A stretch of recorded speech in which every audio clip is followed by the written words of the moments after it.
quedaremos con la intervención del doctor Félix Ulloa, y para concluir esta conferencia nos quedaremos con la intervención del doctor Miguel Ángel Cardosa.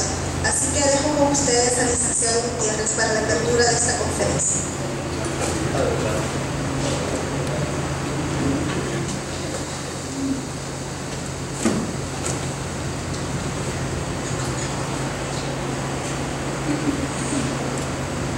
Es que hoy en la mañana cargaba una blusa de un color y otro. En la noche se ponió.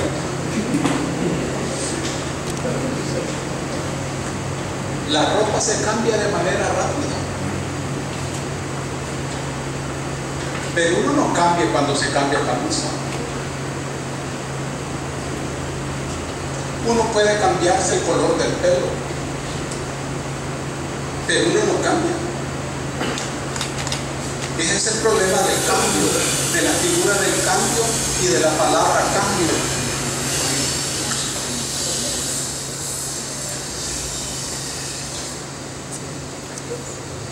Que el cambio no tiene que ver con la cualidad. Uno se cambia ropa, pero uno sigue siendo el mismo. Pero cuando aparece la figura de la transformación, no. La transformación también es un cambio, pero en la transformación hay ya un proceso cualitativo, de adentro para afuera, de abajo para arriba. Claro, cuando la gente te mira a vos, no sabe que ya te transformaste y que ya no sos el mismo. Vea la diferencia entre la transformación y el cambio. Pero luego hay otro cambio que se llama mutación. En la mutación hay una negación. Una determinada realidad es negada y sustituida por otra realidad. También es cambio, pero es mutación. En la mutación hay una lucha. Desde una realidad se lucha contra esa realidad. Es decir, contra el orden que asegura la permanencia de esa realidad. El sentido de la lucha política es que parte de una realidad determinada y se enfrenta a un orden determinado. Ese orden es el conjunto de leyes, decretos, reglamentos, resoluciones, providencias, acuerdos que aseguran que una determinada realidad no cambie. Mira qué belleza. Eso se llama orden. En ningún caso vos pensés que el orden es la apariencia. Dice, fulano es bien ordenado. Cuando te dicen que son bien ordenados, te están ofendiendo. Cuando te dicen que sos animal, te están haciendo un elogio. Porque de repente, lo único que nos salva a uno es su animalidad. Es allí el único universo en donde son buenos, intrínsecamente buenos. Porque la humanidad es peligrosa. Resulta que en nombre de la humanidad se cometen los actos inhumanos más perversos. Ese es el problema. Ahora bien, la clave entonces en el mundo social, en el mundo político, económico, jurídico, es la mutación. Es la mutación. La palabra cambio es húmeda, sinuosa, con moho. Por eso es que los partidos políticos hablan de cambio. Es que cambio significa cualquier cosa. La realidad se transforma. La realidad se transforma. Cambia una casa cuando vos la pintas, pero sigue siendo la misma casa. La realidad se transforma, es decir, se niega a sí misma. La realidad no depende de vos. Y la realidad no es el conjunto de cosas que a vos te rodean. No. La realidad es justamente la autonomía y la independencia, hasta independencia de las cosas con respecto a lo que vos pensás de ellas. Mira qué difícil. Pero la realidad es un punto de partida de toda reflexión, porque justamente lo que uno busca es la transformación de esa realidad. Y esa realidad es autonomía e independencia de las cosas con respecto a lo que vos pensás de ellas. Las cosas no son como vos las pensás, ni son como vos las querés, pero tampoco las cosas son como son. No, las cosas son como son y cómo podrían ser. No se trata de un juego de palabras. No. Porque si vos aceptas que las cosas son como son, entonces aquí no cambia nada nunca, porque las cosas son como son.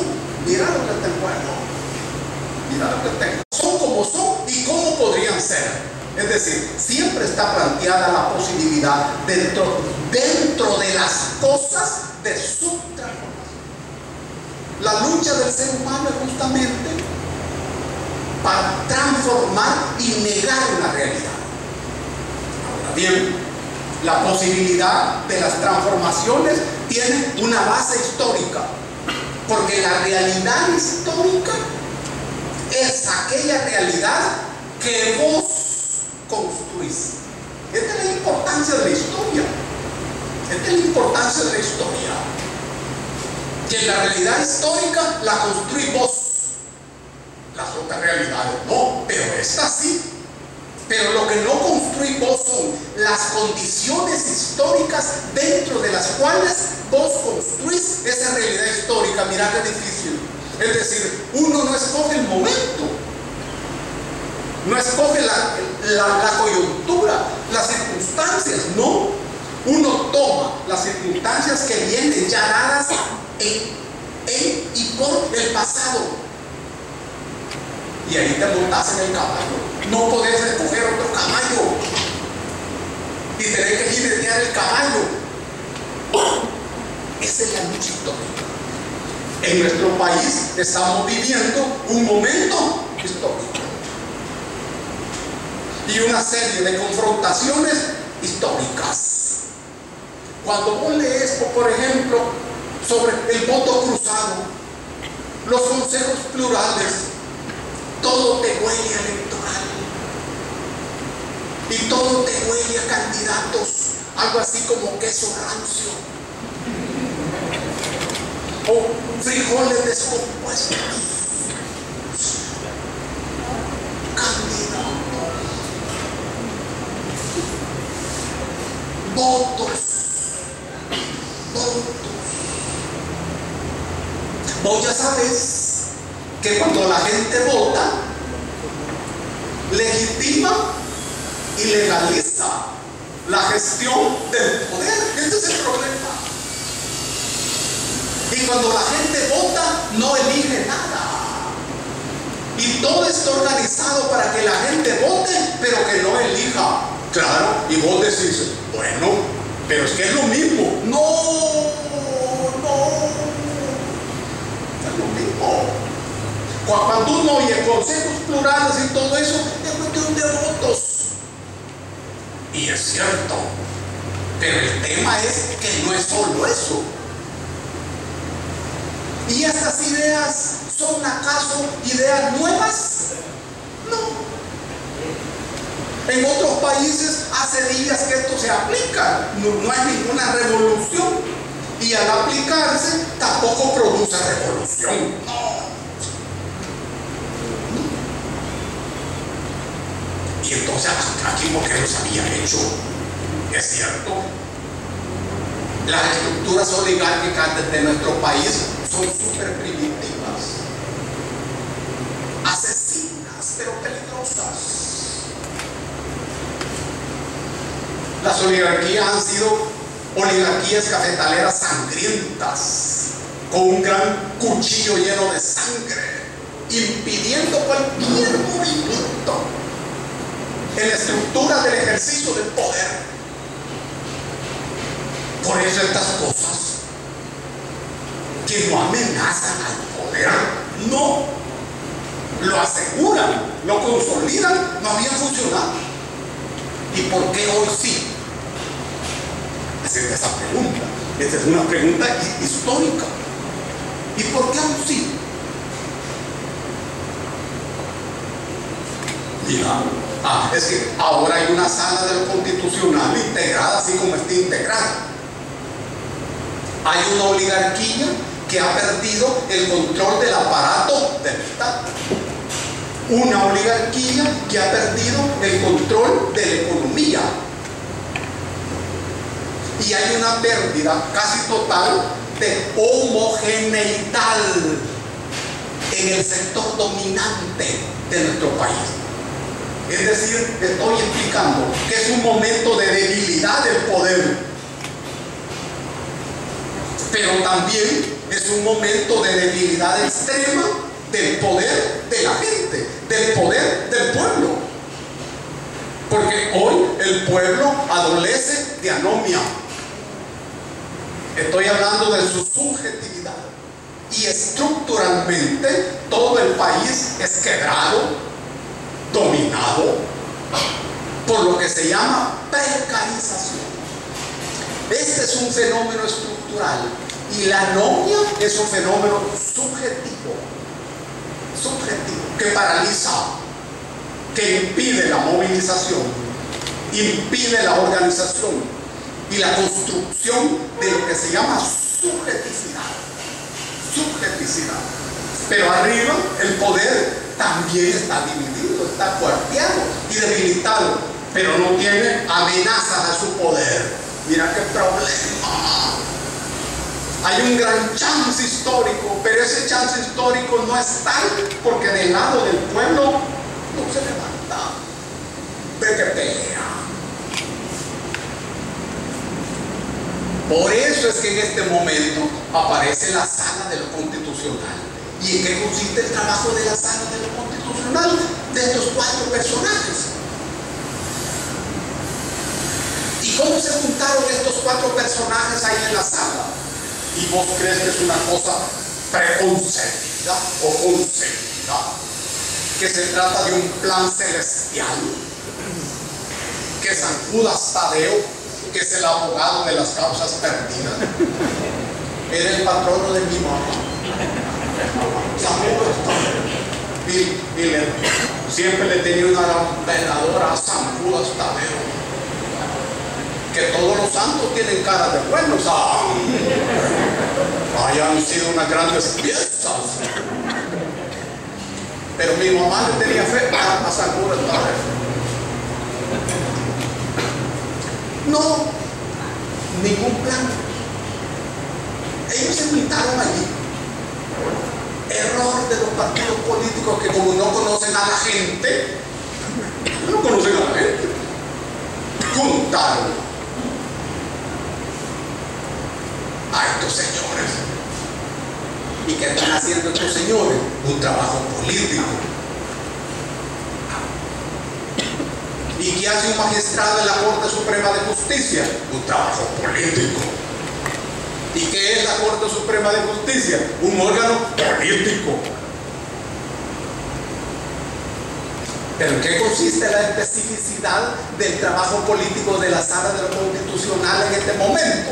Está construyendo un nuevo régimen político. Y vos decís, pero es que eso le toca a los partidos. No, es que los partidos políticos no hacen política, hacen campañas electorales, que es otra cosa. Es otra cosa. ¿En qué consiste el trabajo político? En montar un nuevo régimen. ¿Y en qué consiste el nuevo régimen? Te explico. El régimen político consiste en la forma específica cómo funciona un sistema político. Eso se llama régimen político. La diferencia parece simple, pero es así. En una casa, el sistema dice que mande el papá. Pero ¿quién manda en las casas?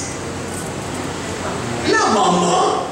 Ese es el régimen. Ese es el régimen. Cuando el hijo le pregunta algo al papá, el papá dice, pregúntale a tu mamá. Y luego, ¿y qué dijo tu mamá? Aquí ocurre exactamente lo mismo. Es un régimen nuevo. ¿En qué consiste ese régimen? Es un régimen en donde la Constitución es las reglas del juego y también el juego mismo. Vos sabéis que en este momento la Constitución es un conjunto de reglas de un juego, pero el juego se juega en la sociedad, no en la Constitución. Ese juego no está contenido aquí. El juego que se juega es el conjunto de condiciones económicas, políticas, sociales, ideológicas, culturales que se mueven en el seno de la sociedad. A eso se llama juego. Ese es el juego. ¿En qué consiste el juego? En que estas reglas no se cumplan. Ve qué belleza. Y no constituyan el factor de decisorio que hace la sala. La sala está diciendo, señores, se acabó. Esto debe cumplirse. Eso se llama régimen. Otro régimen. Otro régimen. Y el nuevo régimen consiste justamente en eso. Esta es una constitución burguesa que uno puede decir pavorosa. Sí, sí. Pero es útil. Puede servir. Puede servir. Siempre y cuando vos la conviertas en instrumento. Ese es el trabajo de la sala. Es el trabajo. Ninguna sala de lo constitucional que uno tenga memoria había asumido semejante tarea. No.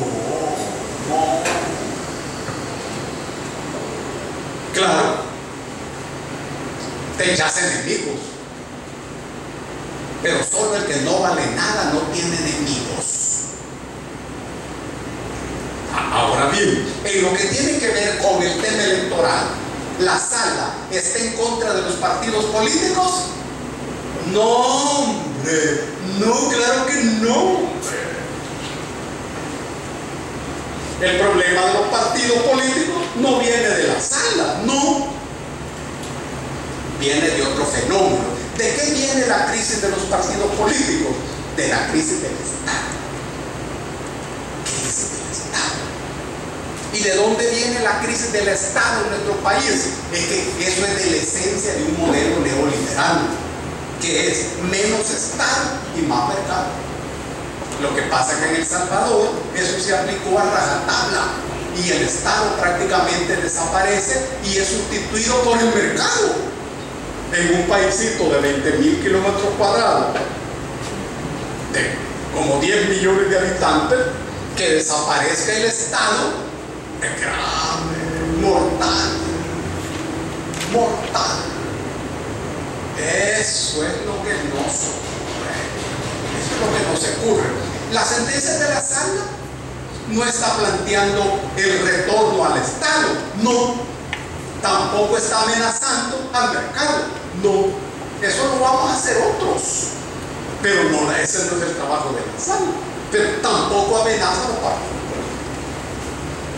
En los consejos plurales, por ejemplo, lo central es la figura del pluralismo. Y la pregunta que uno ha de hacerse, bueno, ¿y qué es pluralismo? ¿El pluralismo es acaso la variedad? ¿De dónde viene esa cosa del pluralismo? ¿Cómo funcionaba esto? Que es un producto de riguroso origen europeo. Ojo, y nosotros tenemos varias dificultades con Europa. Cuando reflexionamos jurídicamente, de repente estamos pensando como que somos europeos. Y rápido estamos en Thomas Hobbes, en Maquiavelo. Ese Maquiavelo es el personaje más maravilloso. Hay que leer El Príncipe. Tipo sufriente. No era malo así como lo presenta, que dice, es que este es maquiavélico. Sobre todo con las novias. Este es maquiavélico con la llave. le quitan lo político. No. Chabelo, un tipo genial. Genial. Pero para nosotros es un problema. Porque de repente estamos reflexionando como si fuéramos europeos. Y como que si la cosa de Europa fuera la cosa de nosotros. Estamos en condiciones nosotros de reflexionar sobre el Estado a partir del Estado aquí. Sí, hombre. Pero no siempre lo hacemos. El pluralismo, por ejemplo, esa es la figura clave de todo esto. La figura clave. Y los consejos plurales, así como están planteados, son plurales. Lo plural tiene que ver con los intereses. Los intereses. Un interés es una necesidad organizada. Fíjate bien, por favor, en el concepto. Un interés es una necesidad organizada.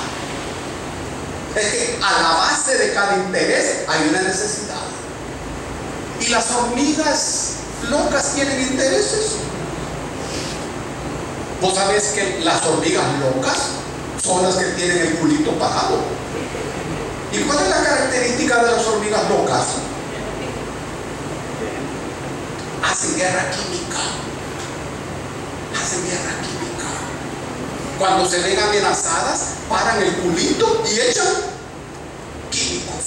¿Ves qué maravillosas son? ¿Y tienen interés en las hormigas locas? Sí. Ajá.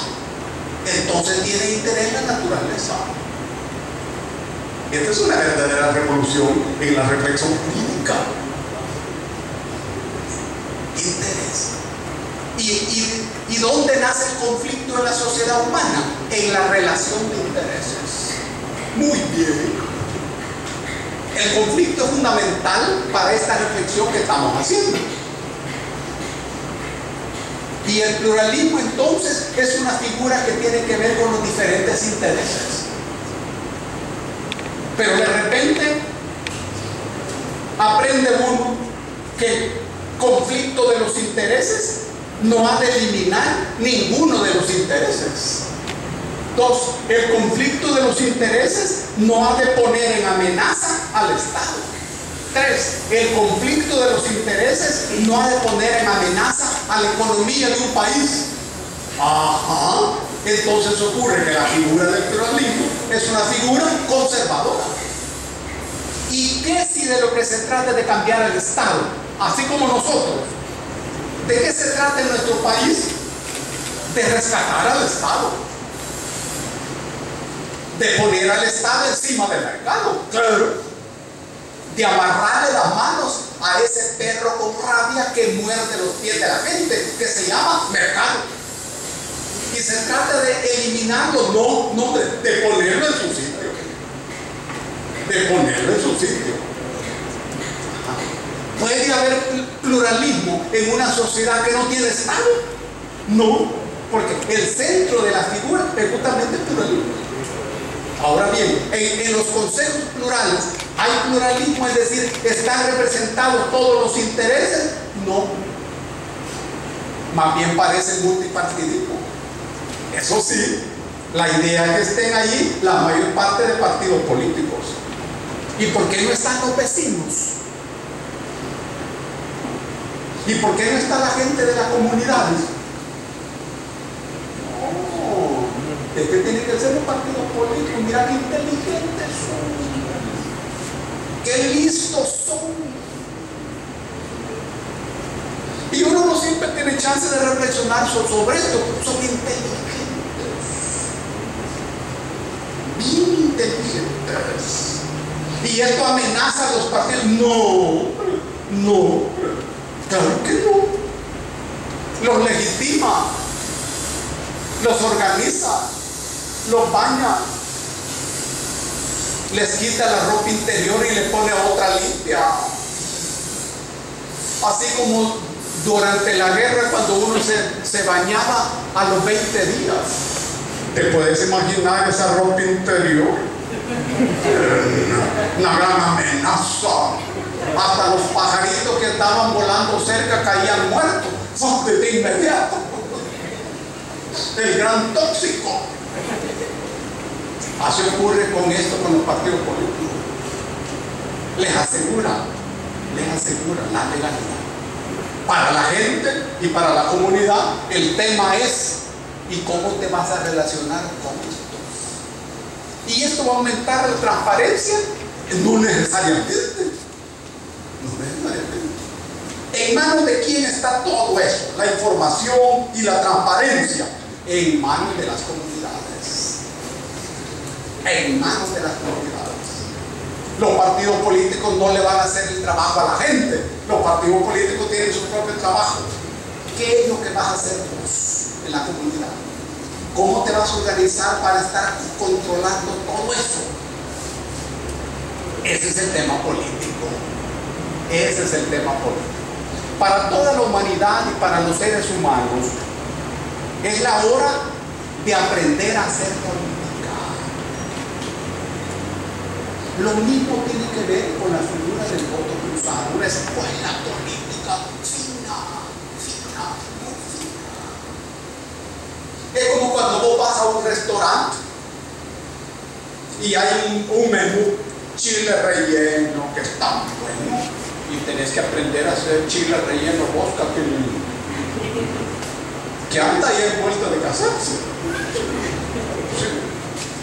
Yo le digo que se puede casar hasta que aprenda a hacer chile relleno. En el restaurante, chile relleno. Y 10 formas de comida. Entonces te dicen, podés comer lo que vos querrás. Pero dentro del menú que establece el restaurante. Aquí, podés votar por quien vos querrás. Pero dentro del menú que establece el restaurante. ¿Y quién establece el menú? Los partidos políticos. ¿Los partidos pierden el control? No. Claro que hay candidatos que no vienen de los partidos. Ah, pero mira cómo están de amenazados. Y amenaza esto a los partidos. No, en absoluto. No legitima. Porque la sala no tiene razones para amenazar a los partidos. Claro que los partidos deben aprender a hacer cosas que no están haciendo. Para empezar, deben aprender a hacer política. Y menos negocios. Menos negocios. Esto es más difícil. Mira qué tema. Siempre ustedes establezcan la relación de lo superestructural con lo estructural. Aparentemente todas estas medidas son superestructurales, pero solo aparentemente. En realidad hay una relación con lo estructural.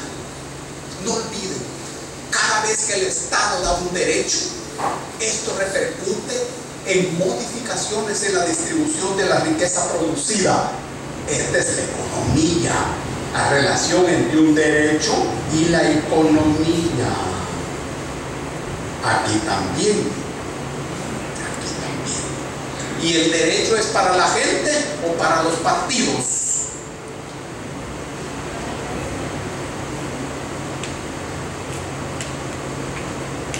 ¿Partidos o para la gente? La gente tiene derecho a votar por quien quiera, ¿no? ¿Qué? Ese es caos. Te van a decir. Son partidos los que mantienen el poder. Bueno, por la inteligencia de la sala de la Constitución. Vos decidís si votás o no votás. Esta es una de las preguntas que te van a hacer en el cielo. ¿Cuántas veces votaste? Te la va a hacer Santo Tomás de Aquino, que es el que interroga antes de abrirte la puerta que te va a conducir al cielo. Si acuerdan sanción, esto te lo va a poner un tipo que se llama San Agustín Yuca. Y una vez llevan ustedes la información, no vayan a decir que no sabían nada. No. ¿Qué más? Nosotros de la Universidad Luterana, que tenemos relación especial con todos esos santos, les pasamos el dato. Eviten morirse de diarreas, porque es el que más problemas le da a uno allá en el cielo. Te van a dar que hacerse. Cuídense mucho. Y las muchachas manténganse listas e inteligentes. Y vos pensá bien eso de los chiles rellenos, Catherine. Gracias.